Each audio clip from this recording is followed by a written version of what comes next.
welcome back, ladies and gentlemen, to another recap review of the hit MGM Plus show, Godfather of Harlem. It's your guy Lucas with my guy Nate here. What is going on? Wow. What's going on this evening with you, sir? And just like that, we're Wow. back to another recap review show. Nah, I'm good, man. How you doing today? Oh, pretty good, pretty good. And shout out to everybody who is tuning in to not watch the show, but to watch us recap review it. Not this one, but just like that, and just like that. But, oh man, it is this episode here. It's amazing the turn that we've been waiting for in the history of Joe Colombo that we know, and we finally get it in this episode. But we're gonna start off first with we open back up at the St. Clair, and now we finally see the maturation of Bumpy and Frank's relationship, as Frank is helping Bumpy run the St. Clair, and then we see Nate and Dale, especially Nate, not being happy at all that Frank is involved in this, but Dale having a clear understanding of Bumpy's mission here with Frank. What did you think the way this episode opens up and the way that we see the infighting between Nate and Dale here as it pertains to Frank and how close Frank seems to be with Bumpy? Yeah, first of all, I don't necessarily think they're infighting. I think they're having a gentleman's discussion. It's typically what they do. They are typically on the latter side of arguments or situations.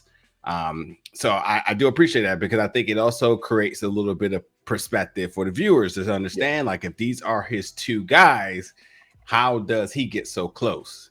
And you know, there's a sense of one, not trusting, but as you said, there's another sense of saying, like, I know exactly what's going on here. So I appreciated that. And I think for Frank, you know, to see him back now, little toned down, because last time we seen him in here, he had the mink on, but now seeing him working, and I would even say his demeanor is a little bit different as well too. He definitely looks in full student mode. So it's cool, because based on everything he's done last week, essentially sacrificed last week.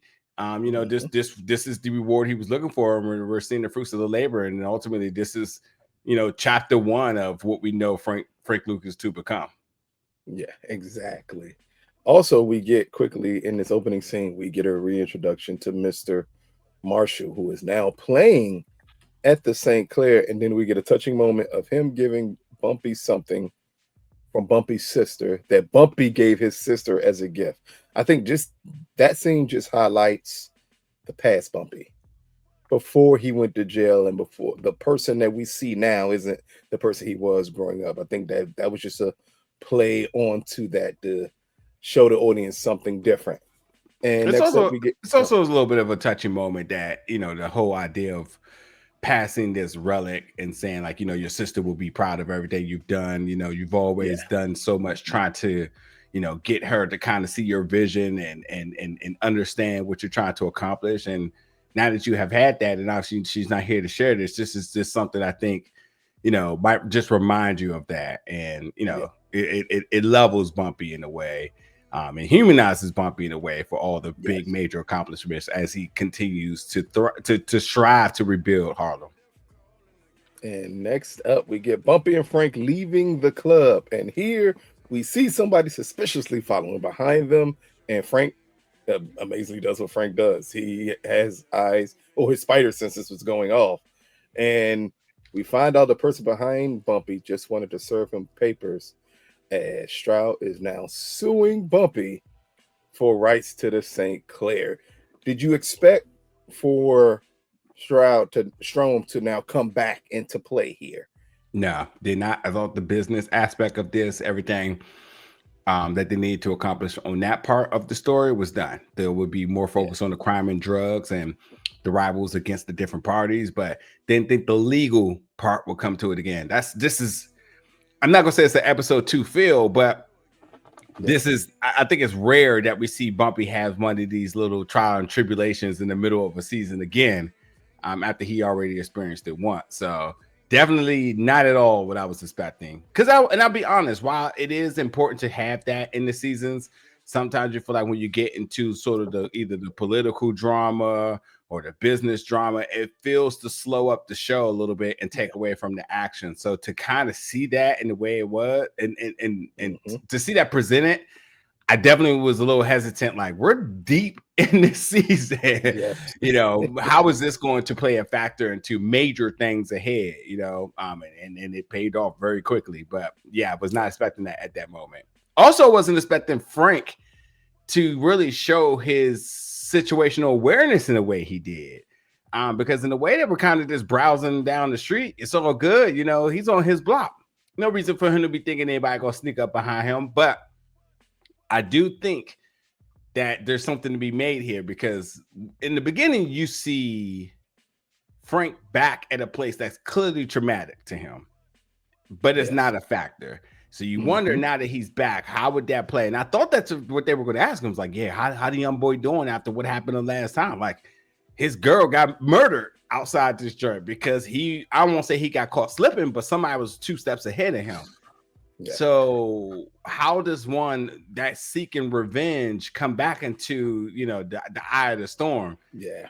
And so in this episode, I think the result is, well, he may look like he is beyond it or have moved past it, but clearly he's on his P's and Q's because he didn't let somebody sneak up on him this time. So I do like that measure of storytelling, how that makes sense, from him losing his girl, not only to write off a character or a distraction of sorts, or to even send this character down another path of rage, but ultimately it's like he's living and learning now. He's like, there's no place I can be comfortable, And I even think it's really a testament to the statement Bumpy made at the end of last episode. He said, like, now you don't have to run anymore, but that doesn't mean he got the protection, but that doesn't mean he could be caught slipping. He still has to be on his P's and Q's. So thought that was really dope how they played that. And speaking of storylines in this episode, here we're gonna do a little something different here. Normally we go plot point by plot point of the episode, but now I want to focus on one plot point to get it out the way. And that is Mr. Jerome, who is Teddy's younger brother here. We first meet him here as the Panthers are protesting a military drafting session, and we see a young Jerome here, and we see how he looks at the Panthers when they interrupt here. Instead of just focusing on this one scene, I want to focus on his entire arc in this episode. So what did you think about just the Delilah, who's his mom, this her pursuit to keep her son away from this controversial subject, especially during this time period with Black people, especially here, not wanting to fight the Vietnam War because of the treatment they were getting at home, down to the introduction of another historical figure in Muhammad Ali. Reintroduction in a way, because he did appear, but not in this capacity, and there's really a lot to make with that alone. First thing first is that I'm curious, and this is something I just don't know. I'm not even sure if there's a lot of documented media on this in this perspective, but I'm curious if Black people were aware of, in a way, the use and abuse of Black folks in militant operations, because we won wars, but we didn't come home and receive jobs or treatment or even treated like a man for the wars we helped win. So I'm curious if on the street there was a sense of, we're going to stop sending our folks out there because when they come back, they're not right. They're just back homeless. They're not being provided, the proper resources as their white counterparts would have. And granted, this is the Vietnam War, which we already know. And historically, this is the war we lost. Yeah. So this is the mom having like supervision in terms of understanding everything here, saying like, I'm not losing my other son. And I'm definitely not going to let him go to what's going to end up being the war that we ultimately lose, which is interesting too, because it makes you wonder. It makes you wonder, because we won the Korean War, we won world wars. So it just war. Like, it just makes you wonder too. I didn't do the research, so I'll leave it to you all in the audience to use your Googles, because y'all always like to say we don't know this and that. I am curious if the enrollment rate of Black and African American people was lower for Vietnam, which beyond them having home field advantage there, because we were never going to win that considering their tactics there. But I wonder if the enrollment level was lower for Black folks because there was more people who was aware of what had been the treatment of Black people in previous wars, that they weren't going to continue to allow their folks to go out there and did anything possible to avoid them to gone. That's what I'm wondering if this is the bigger story here. I can help you out quickly on that one. Very, very quickly. As a son of someone who served in the Vietnam War, I would say no. Black enrollment, while you did have the Muhammad Ali's, you had more militant Black folks who did not want to join. You had more Black people like Jerome, who saw it as just a duty to country to serve.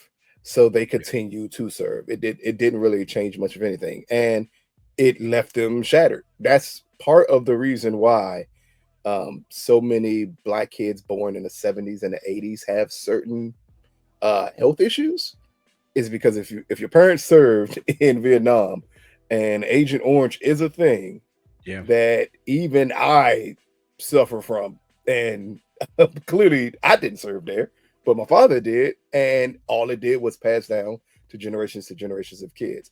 I would say Black people didn't become more militant about wars until after the Gulf War. Okay. Where we were like, oh yeah, nah, I'm not doing that. I'm not fighting for you. Not when you get the same treatment back home. But the Panthers are part of the start of that. And Muhammad Ali's story is part of the start of that, of saying, like, why are we going to a country to fight people that ain't never did nothing wrong to us? Plus, as you point out, like, the reason why Vietnam didn't work out right is because it's the first war ever fought where you didn't fight an army. You weren't fighting armies in Vietnam. You were literally fighting farmers. Yeah. So there's no strategicness that you like. Military strategy works wonders against other militaries. You know who it doesn't work against? People who are just there with a gun.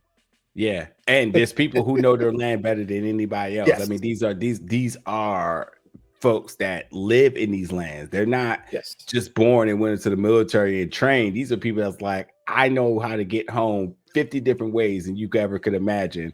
Under these underground tunnels we got, these tunnels that connect to other tunnels, you know. I know how to peep out and catch prey when they least suspect it, you know. I'll say it like this.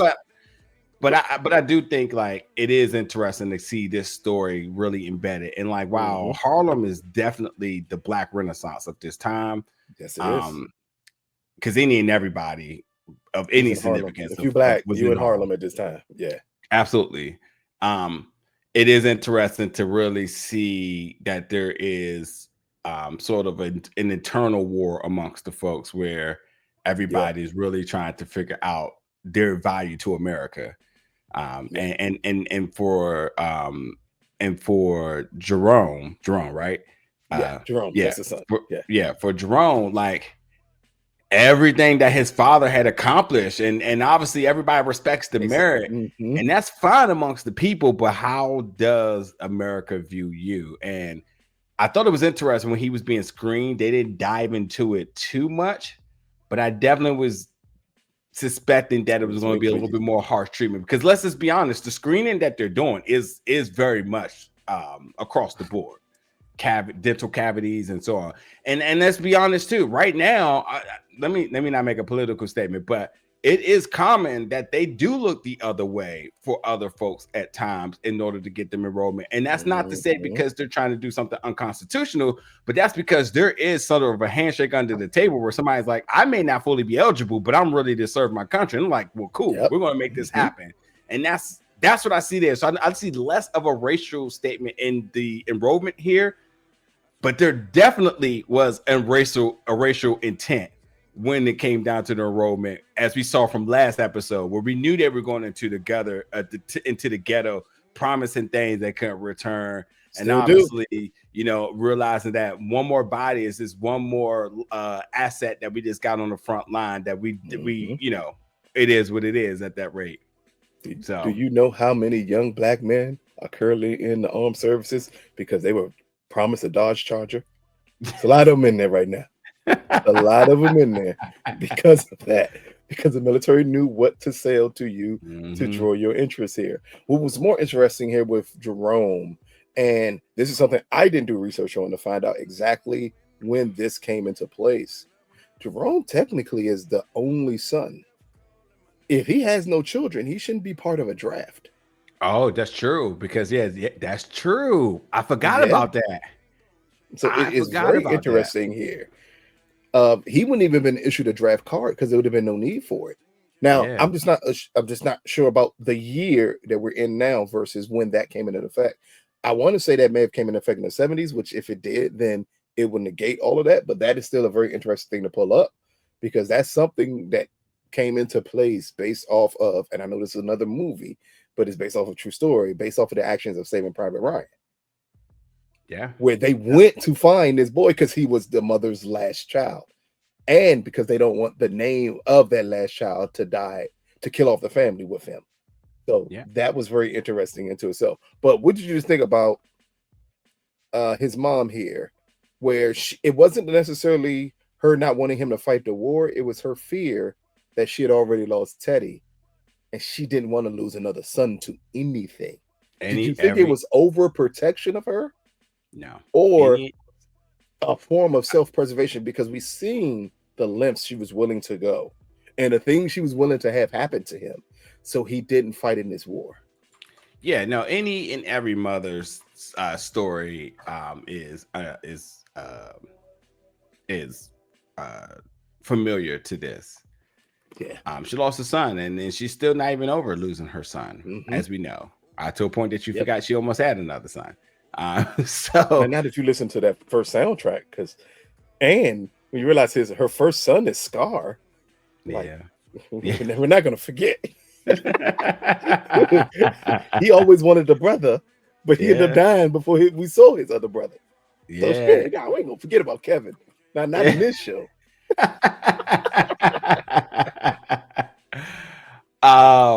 So no, I didn't see anything out of the ordinary there, and that's why I said in the beginning, I wonder if there is a greater sense of understanding beyond her wanting to lose her other or potentially losing her other son, that you realize that this doesn't serve the Black community, and it damn sure won't serve our family with you going, and that's a bold statement considering everything that her husband would have stood for, considering his military declaration. So it's just a very, and she's continuously has been sort of displayed as a strong and fierce woman, very determined, and and I think that this is just right on par for her. And I think that's what makes this such an interesting arc here. Just not necessarily with her and Jerome, and we'll get to the final part of Jerome's storyline with that conversation with Muhammad Ali.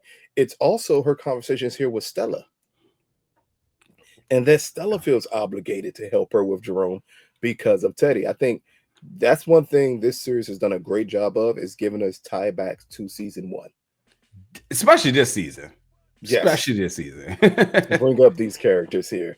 So before I ask the end part about her and Stella and the Panthers, what do you think about that conversation between him, Muhammad Ali, after Mamie?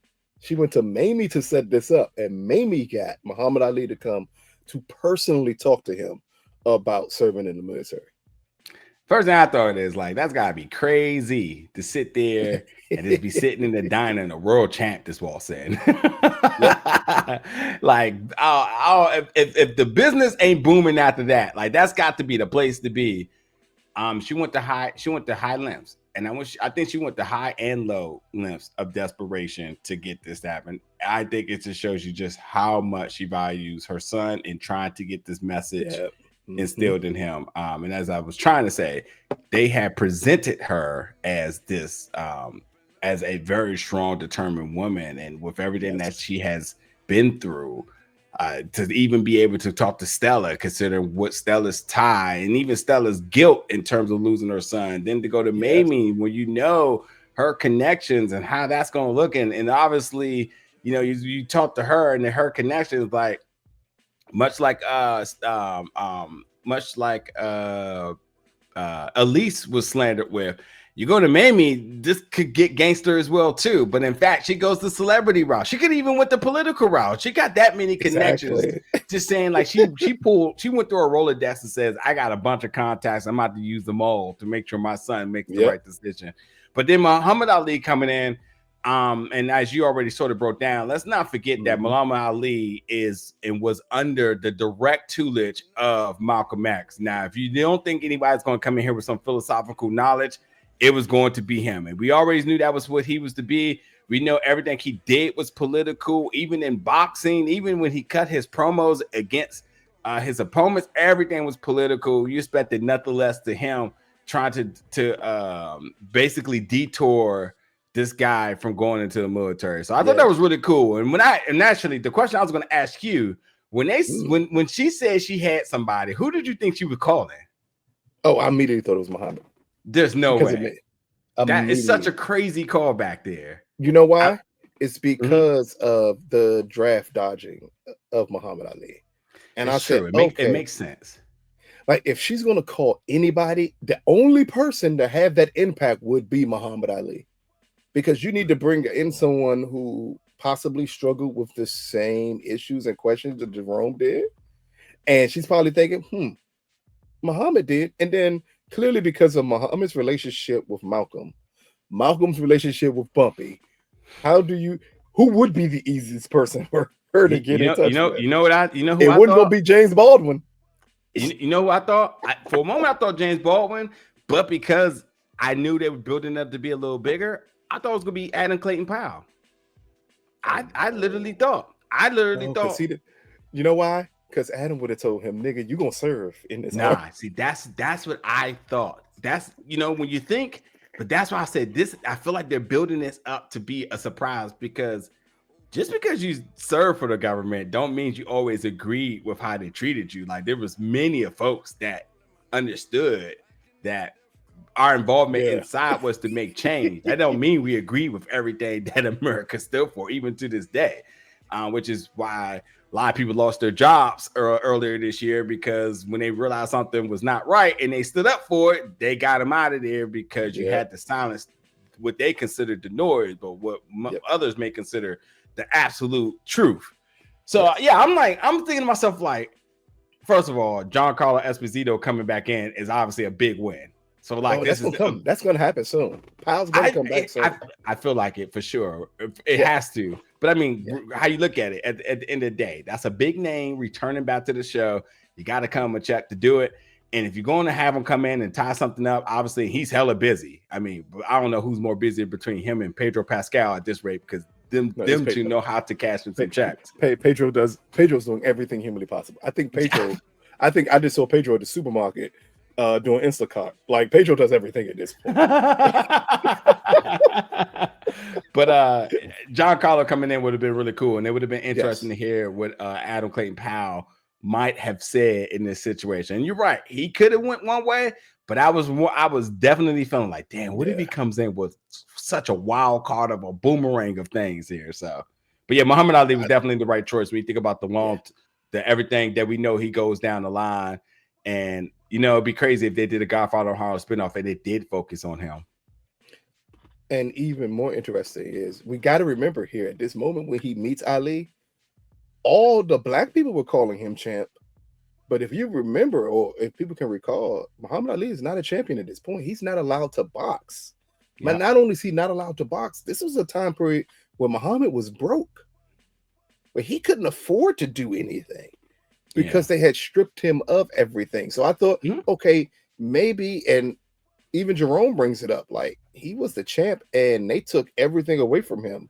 But yet that still wasn't enough to persuade Jerome from joining the armed services, because the ties to his father were so strong. And you got to put yourself back in that time period. A lot of younger black men who fathers served in the military, like, that was the pinnacle. Because even if white people didn't always treat you right, at times when you put that military uniform on, some of them would treat you different. And it's like that pride is what he wanted. And finally, the last part of, what do you think about Elise, the Panthers, and Stella here as they came up with the plan to help Delia kidnap Jerome, send him to Toronto with Drake so he can record his album, and he could come back at that time. It honestly, it was a crazy scene to see. It's like the Panthers sitting across from basically Stella of the Gigante family, the mob, and then the diner owner. Talk about, hey, kidnap my son. A diner worker. Like that's just like black folks. We see her every day, so clearly she owned a diner. Yeah, like kidnap my son and send him up to the 6. Like this is crazy work here. This is crazy. I was like, what am I watching? But what I will say is, and this is something that I thought was super interesting, that y'all, because at this rate now, y'all act like y'all know everything in the comments. So I'm just going to just say everything with caution, so y'all don't be coming for us for a whole week straight. I cannot believe that this is the first time that Stella and Elise had met, and it kind of makes sense. But that is something that first of all, I'm sure for them as actors, it's probably cool for them to finally be able to share scenes together, because they've been on the show now for 4 seasons. But the most powerful characters on the show. True that, and to see such respect for one another, because however you want to look at this, Stella represents a family and she's leading it. They respect that. And then when you look at Elise, she's sure to lead in the charge. Afeni Secure is right there. I mean, those are your 2 leaders essentially at this rate. And we all know Elise isn't running anything, but like she's positioning herself to do so, because at this point she runs the Panthers. Because clearly, I think from the way you position her at this point, and you know what's interesting is because she represents a different philosophy than Afeni at this point. So it's wondering who's influencing who. But it is interesting that Stella made she made the declaration to her is like, when it comes to get gangster, Elise knows all what I'm talking about here. And she obviously is alluding to her father and everything that Bumpy does, which obviously is in her as well too. And there was no pushback on that. Everybody kind of looked at that was like respect. And she's respecting her from one of the families and looking at her like that. Like, this is like one of those, like, if you get a day 2 draft pick in the NBA and all of a sudden you just didn't realize like who exactly you drafted and how you got them, you kind of like, oh shit. Or the Joker, who were both of day 2 draft picks. And you're like, wait a minute, I didn't know you was you. We got to give this young kid some burn at this rate. So it was just a really interesting scene that we talk about all the Easter eggs and callbacks from episode 1. It's also cool to finally see characters who had never met each other in such an impactful way, while this diner worker is out here trying to get her son kidnapped. So great. It was just a touching. His whole arc is touching because it's just showing this extent a mom would go to save her child, including by the end of it, where she's thinking they're taking him to Canada, and the Panthers give their final push, and he joins the Democratic Party, and all of a sudden, he's decided to go with the Panthers. And I love the point that they allowed Delia as a character to even point out, this is just as dangerous as you joining the armed services, but at least you'll be home.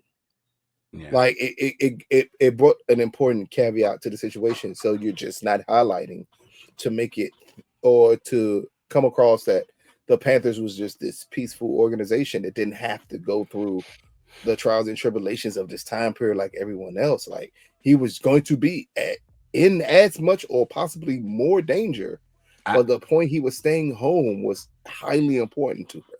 I think it's the opposite. I think more people know that as the danger than less people who understands their significant impact, the peace that they kept, the community service that they did. So, one way or another, this is coming full circle in terms of what everybody knows the Black Panther Party to be. And it was cool to have that detour, which again, this was a compromise because they were given a job that felt a little bit like a mob job in terms of getting this person and running them out the state, typically for protection or to be murdered. But in this case, this was scared straight to the T. Yeah. Oh, you think you tough? You want to disrespect your mother? So what I hear you saying is Elise was the booty warrior here. I want you, and I'm just gonna have you. But again, and I want to make it clear that when I talk about the danger involved, it's not on the Panthers' end. The danger is the perception of the white people against the Panthers that causes the problem. Because the Panthers were a very peaceful organization unless they had to be non-peaceful because of the actions of others.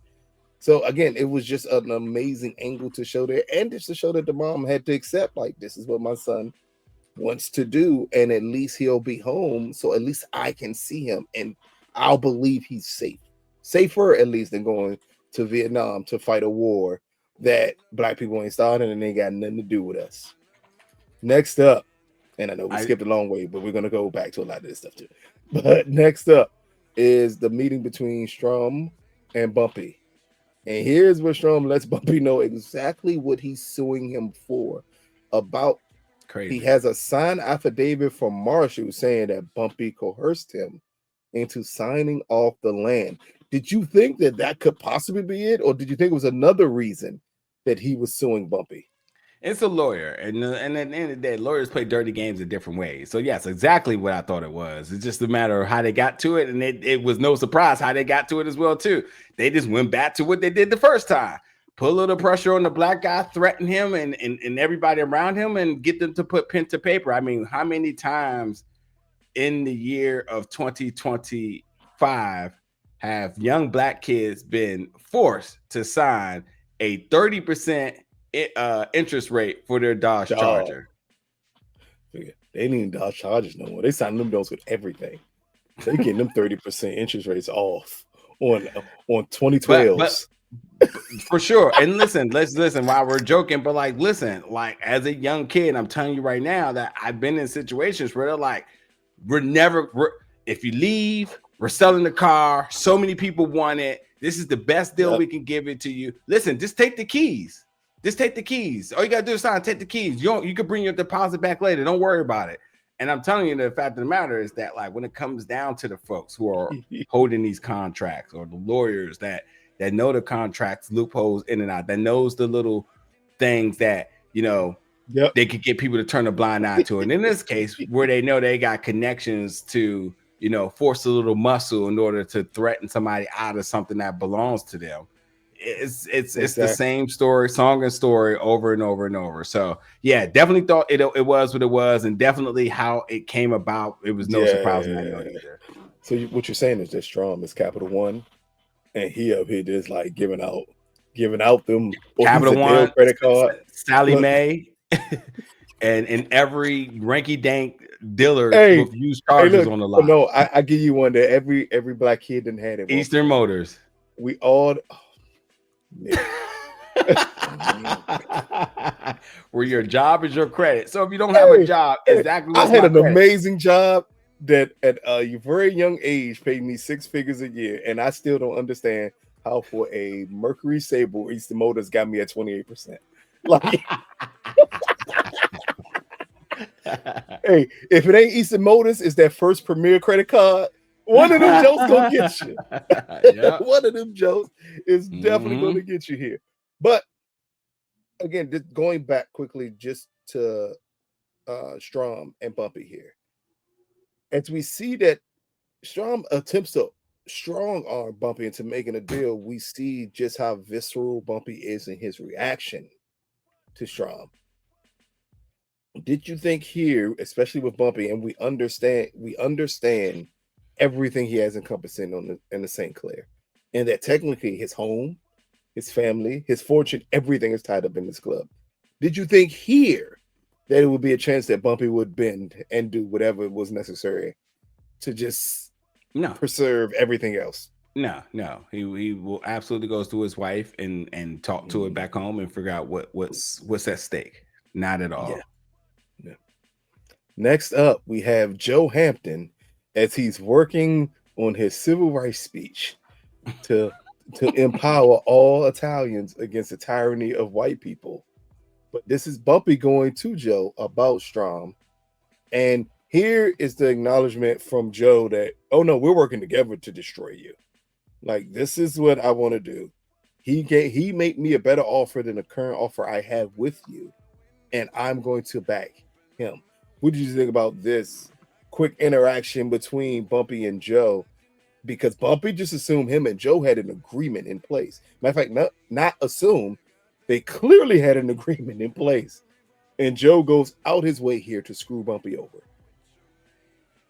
Yeah, he's been waiting his whole opportunity to do so. It's been chess between these two for a while, and I think this may be the first time we see Joe actually get the upper hand on him fully. So no, I can't trust Joe. Never will trust Joe. Joe doesn't like black people. He did not ever really want to work with Bumpy.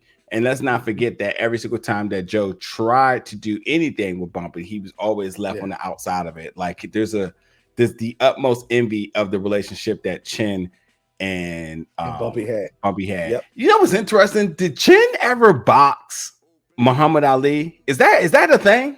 No, right? That's a good question. I doubt it because he would be dead. So, young Ali, because you know that some of the black people were still calling him Cassius as he walked into that restaurant. Yeah, nah, because I just and you know what? Now I think about it. I know that Vincent D'Onofrio as Kingpin looks like a bigger guy, but him portraying Gigante, I mean, Muhammad Ali was a heavyweight, through in and throughout. Just to be clear. So don't get it twisted that while you may think this young man that's playing him looks a little small or whatever it may be, like let's just keep it 100. Muhammad Ali is he's a tower, pure muscle, pure black muscle at that. So they wouldn't have, I mean, they wouldn't have fought. You know what it is? Would have been interesting. It's amazing how perception and reality works. This young man who plays Muhammad Ali on the show is also on the ABC hit show The Rookie. Yeah, he's a prominent character on that show. Yeah. He looks like he towers over everybody on that show. He is clearly a rather large man on that show, and then you put him here and he kind of looks small compared to, but then you got to remember while Muhammad was a heavyweight, Muhammad was never like the biggest heavyweight. He was just someone who hit extremely hard and was extremely fast. Yeah. So yeah, he'd have beat the brakes off of Chin. I don't think Chin wanted that work. He was better fighting I'm about to say Joe Jackson. Joe Lewis. That's Muhammad Ali. But the next piece that we need to bring up is the conversation between Stella and Joe. As Joe invites Stella to lunch. And this meeting is an attempt from Joe to combine the two families together and to get Stella on his page, down to the point of him telling Stella things are about to change really soon and it's going to be a shift, and the shift will hurt you if you're not with me. Just what did you think that possible shift Joe was talking about was going to be? And in general, the conversation here with Joe almost offering his hand in marriage to Stella. What do you mean almost offer? He did. I'm trying to be nice talking about unify. He's talking about unifying families, and also a way of him controlling two. Not even gonna say controlling two families, but controlling the family that he's sort of been in proxy of for some time. So interesting, because let me see. Hold on. This brings up a good point. But anyway, this is nothing than the House of Targaryen trying to make way in Driftwood or something, and they're like, yeah, you know what? This if we bring these two together, it makes us a stronger force. That's all he's doing. But I think the bigger thing that Joe is saying, that he is saying verbatim, is I'm coming for everything. So yes, get in or get out the way. Well, he does bring up another interesting point in his meeting with Stella, is that the other families will never let a woman be in charge. For sure. Like your best opportunity to have power is to have it with me. Yeah. Down to here, we see Stella still has to admit that Pino runs the family. When, as Joe said, we know the truth. Yeah. Like, so Bambino, Colombo, Gabino, Giovese, and Lachise. So that's the 5, yeah. So Colombo, Bambino, Gambino, Genovese, and Luchise. So him making again, Chin is gone from Yes. So this basically is his way of trying to merge two families to garner more strength. Yeah. It's a dangerous power play because the other families would not allow this. And that's the issue here. But again, this is Joe just, as he tells Stella, this is his attempt to change exactly what's going on in Harlem. Next up is Marshall and Bumpy. This is where Marshall tells Bumpy that he didn't know what he was signing and that they threatened to kill him if he didn't sign the paperwork here. And this is also where Bumpy sends Chance and Dale to meet Straub to help change his mind about everything. Just what do you think about this? Is kind of a heartfelt conversation between Bumpy and Marshall, as Bumpy in a way feels like Marshall turned against him until he finds out the whole story. And then Bumpy going to the extent of kind of turning back to the Bumpy that we know and sending Dale and Nate to have to handle Straub. Yeah, I don't know if he feels like Marshall portrayed him or whatever. I think he at the beginning. I think at the end, he afterwards he understood, like, oh, I don't even think even in the beginning. I think Bumpy always has that reaction first, think second mentality. And I think he knows this is his boy. And I think he's just trying to get an understanding of how he can do something without letting him know. Because that's what Bumpy totally expects from everybody. Is that if there's something going down, you tell me first. But I think he had to get an understanding in order for him to really start the process, like what's really happening in front of him right now. And it's like, listen, your boy got muscle. He didn't know what his options were, and he put pen to paper. And let's be honest, as I said before, there are many young African Americans right now in this world that don't understand the power of the pen. There's not enough education out there to understanding that the things you sign and what it means once you do so. But what I do think, forget all this real quick. What I do think is while we are in a legal sort of situation right now, there is also another law, and I can't think of the name of it right now, but you definitely can't force anybody to sign anything. You just can't. That's totally against the law. But that's what Straub is suing Bumpy for. I know, and he did the same thing, which is interesting. He did the exact same thing. Yeah, exact same thing. He's just like, oh, that nigga did it. I'm doing it too. Hey, which is weird because I was expecting Bumpy to come to that understanding of like, wait, you literally did the same thing, even to the point that I would say he didn't do the same thing, because we got to keep in mind that Bumpy didn't force Marshall to sign anything. Now, that's fair. This was just them using this as a tool to throw out the point that Marshall signed anything by saying that Bumpy forced him to sign it, when we know Bumpy didn't. But in turn, they forced Marshall to sign paperwork saying that Bumpy forced him to sign something. So it wasn't. It's not necessarily the same thing. It was just that they played on a point that Marshall wouldn't understand the threat that was facing him or how to deal with it. Because as Bumpy says, why didn't you just bring this to me? And Marshall very clearly states, like, I didn't know what to do. Like, they threatened my life. That's all I cared about was how do I get out of the situation? Yeah. Again, like Capital One, when they offer you that 32%, they threatened your whole existence. We're gonna get a cease and desist. I can feel it. We done they dropped like 4 brands on here already, and the motherfuckers are colluding against us. They're like, how are we gonna continue to be predators over this young black community if they're exposing us? And we have 2. How are they gonna trust us if they're speaking truth? Yeah, exactly. How are we gonna get them to get this First Premier credit card with a 48% interest? And then they're telling them not to do it. Next up, and this was an amazing conversation between Bumpy and Miss Willa Mae. I keep on saying her name wrong, and it's because it sounds like a slave name, and I'm trying to sound as slavish as I say her name.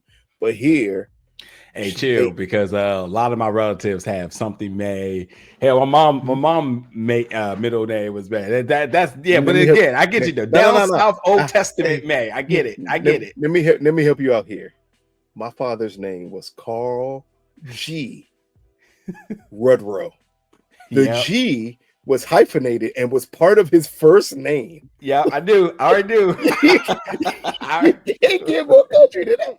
Yeah, man. Honestly, I ain't mad at it. The old country names way better than the newer generation of names we continue to hear over and over and over and over. Exactly. I miss the time when let's go back to the old times, folks. Yeah, or Carl G. or any old or Willa May. You ain't seen a Willa May ain't been born since 1940. Yeah, now we're gonna get cease and desist from our families now. So we're gonna have to end this one soon. But here, this is a very important conversation that her and Bumpy have. As Bumpy is attempting to find legal loopholes to fight Straub and Straub's plans here. But she pinpoints the most important part of it and telling him that you can sell everything and at least break even where you can at least start fresh, or you can fight. And then she gives an amazing speech about what it means to be Black and to stand up on your own and to understand at times we have to fight, even if it's not the best thing to do. And she said, if he takes over, he's going to take over and destroy everything that you put in place to help Black people. We don't get to see in this series, as much as I would love to see it, at least, and I know you, powerful scenes between Forest Whitaker and Whoopi Goldberg. But here we get two Oscar winners giving an amazing scene together. What did you think about this conversation between Bumpy and Miss Willa May? They said it with their chest. This was projecting to the T, and this is something that you just knew that they had been told these things throughout their time in acting, their time in growing up. So this I'm sure they probably had more fun than they could imagine in doing this scene. But yeah, this is Black excellence to the T in all accounts. I mean, we're talking about legendary actors here. Yes. In a small setting, and all that's left is for them to just sit there and do what they do. So it was great scene. This scene defines what the show is. Exactly. I was thinking the exact same thing. Like, Whoopi doesn't even act that much anymore. Nah. Like, she up here collecting big view checks. She like, I ain't even got to do this no more. But the point that we get her here, and we get her with Forrest, and they put on this type of performance, because Forrest Whitaker is in his Liam Neeson era, where in other projects he ain't got to act because he's Forrest Whitaker. Like, the name alone makes you fully understand exactly the quality of work that you're getting. But here, with this scene and these two just laying everything on a line, it's rare that we get shows that can give you these type of scenes between two actors, and it feels so impassioned and engrossing from an audience's standpoint as this scene did. And that's why I think this could be possibly for me the best scene of the season in this very short conversation between the two. But next up, we get Nate and Dale as they are following through with Bumpy's plans here, as they attempt to get Straub to sign an affidavit saying that they were the ones who forced this. It's reversed, that Straub and his men were forcing Marshall to sign the opposite affidavit here. And then we come to realize that Straub is fully protected by Joe's men. What do you think about just the way this scene is framed and the way Joe's men come out of nowhere and just everything they go through to get that, and the fear that it strikes in Straub by the end of it? Yeah, he knows he's neck deep in something he had no clue about. He just think he's just thinking about property and fraudulent contracts, which Joe knows all about historically. But I think it was definitely an eye-opening moment of him just not realizing like what he was involved with, whose side is he actually on, who has his back, who has him at best interest. I forget the term that they use for this, but like this for sure is somebody who knows they are way more deeper in the ocean than they belong, and they're trying to swim with the sharks and have no business being there.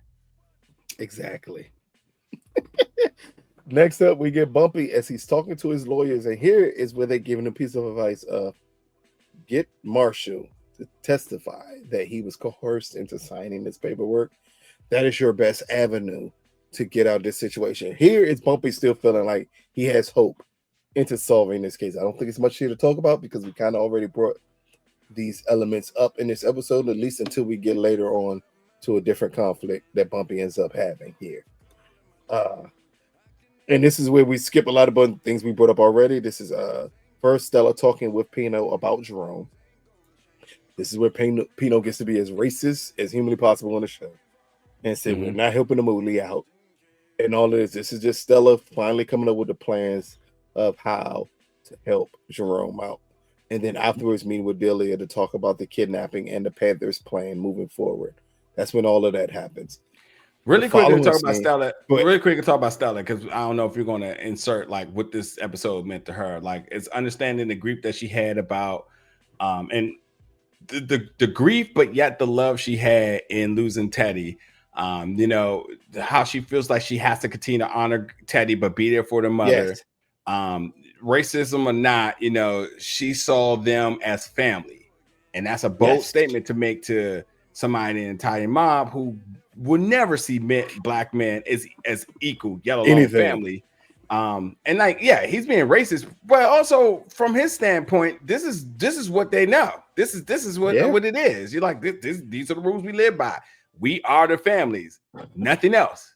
So there's no way you about to sit here and say that a black person is your family. That doesn't make any sense. So now, not only is he having to take from a woman who's basically reading the Gigante's family, and now you see that she has no problems with working with Bumpy, the black man, honoring Teddy, honoring a black boy that she was in love with, and also being there for the mother and going out the way to do so. You know, even aligning with the Black Panthers, which I can't imagine is going to be a good thing once they find that out. Not at all. Stella, hey, listen. Stella, one of us. Give her the cookout invite. That's it. She done earned it. At this point, get her the black leathers, the black Congo, the black leather Congo, and the Neo shades. Just get her in there. That's it. I'm about to say, but Stella on the other hand, and damn Lucy Fry at it. Walk him in. Yeah. Pull a seat up. She one of us. We might even listen. She had the cookout. Stella is fighting extremely hard to keep, amazingly, and it's odd to say because we only got to see one season. He's fighting to keep Teddy's legacy alive because she loved this man, while Pino's up here fighting clearly to keep the 3/5 of a man part of the Constitution alive. Because one thing he don't like is black people, and he has absolutely no problem at constantly bringing it up, and that's what that prior scene brings up. But next up, we get Bumpy and Frank as they go to visit Marshall about testifying in court, only to get to Marshall's place and to find Marshall has been murdered and made to look like a suicide. Okay, so they find Marshall dead, and they clearly, it looks like it is a suicide.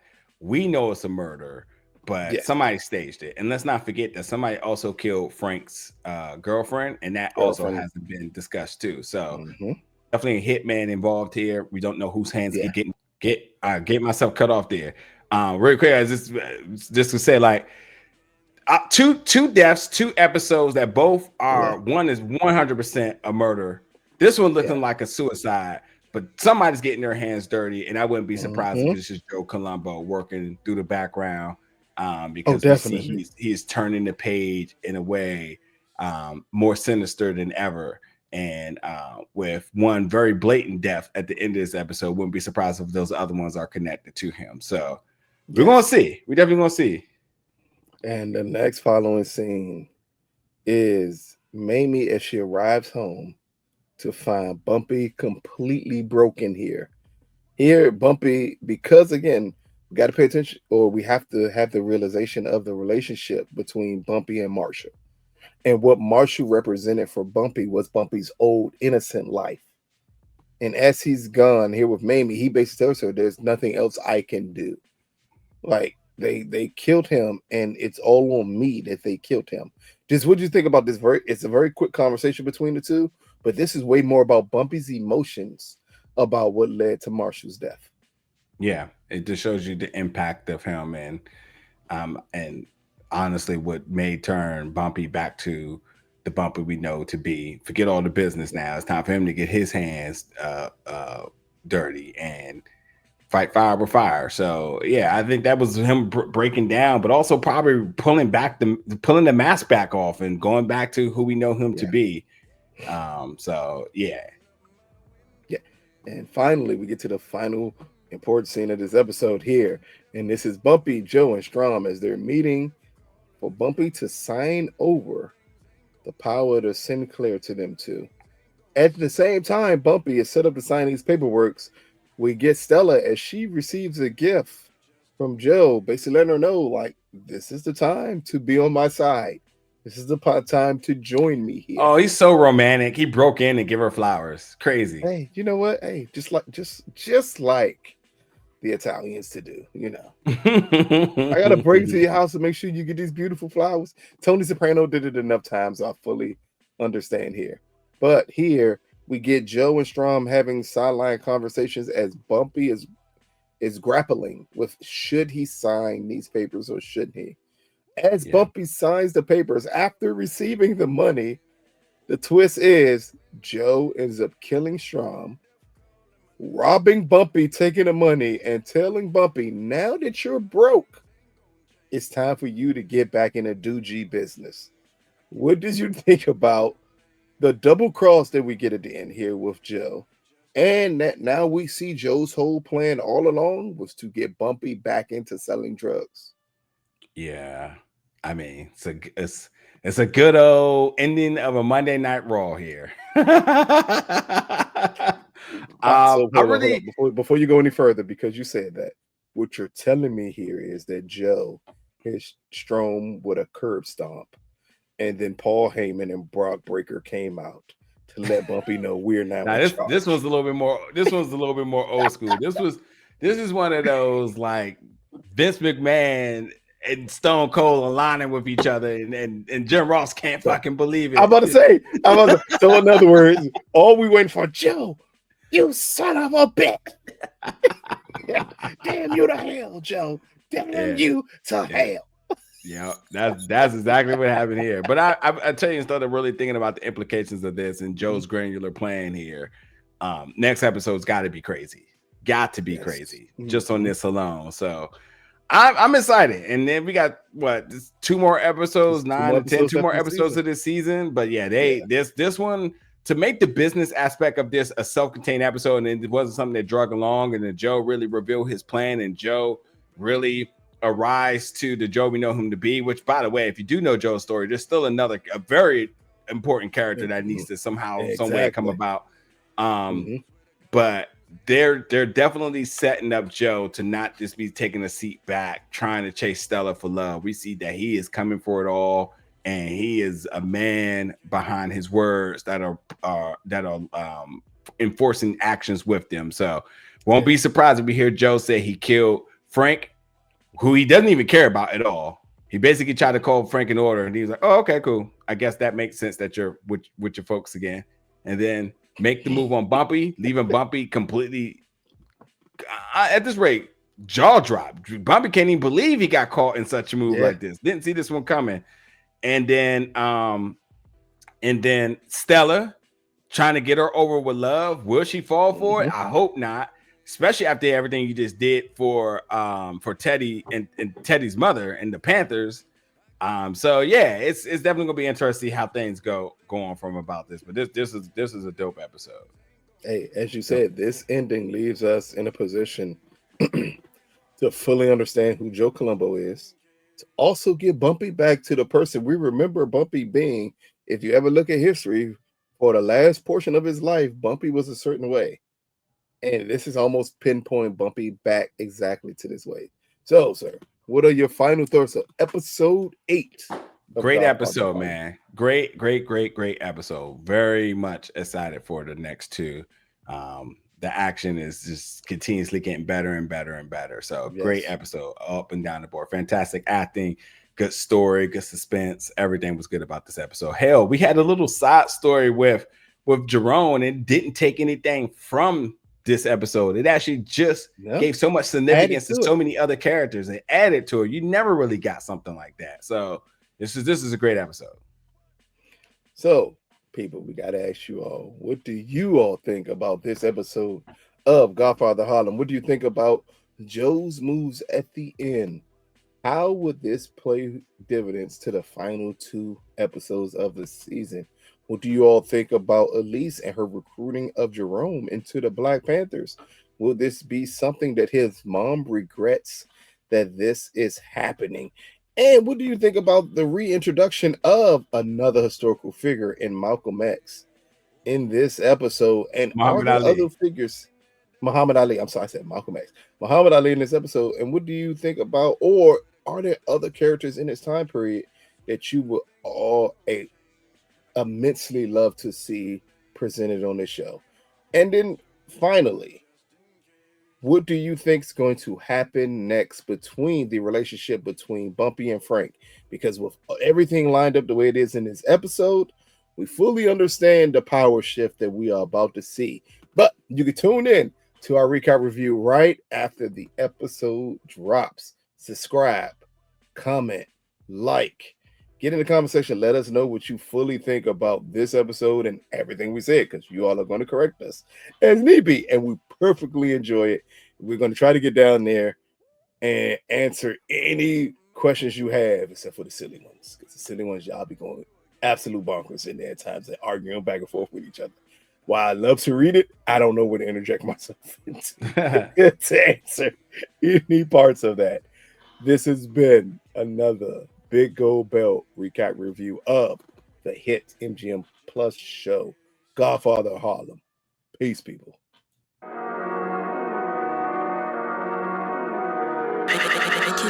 Whitaker.